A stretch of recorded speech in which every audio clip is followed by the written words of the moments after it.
Are politics and special interests getting in the way of improving airline safety? One local company that specializes in pilot training seems to think so.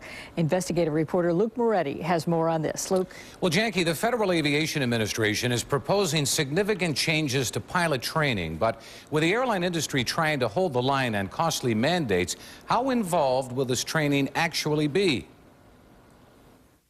Teaching pilots to recover from stalls and upsets is what they do here at Calspan in Niagara Falls. We would like to think that they're going to listen to us sooner or later.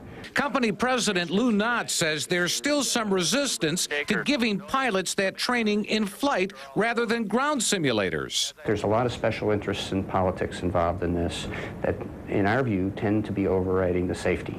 Last month, Calspan representatives testified before a rulemaking committee in Washington, D.C. They're hoping that the FAA and the airline industry will listen to more than a decade of research done by the company.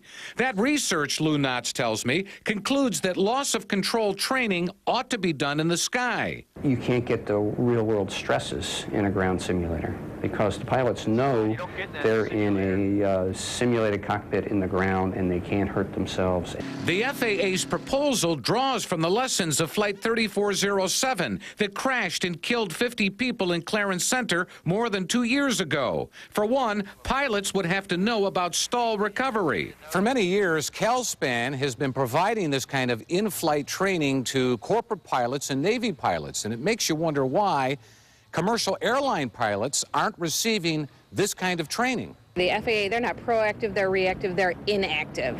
Robin Tolsma lost her husband in the crash of Flight 3407. She doesn't understand why there's resistance to in-flight upset recovery training. It's a useful tool that's going to save lives. I don't understand it. It's a no-brainer. Calspan is willing to do it.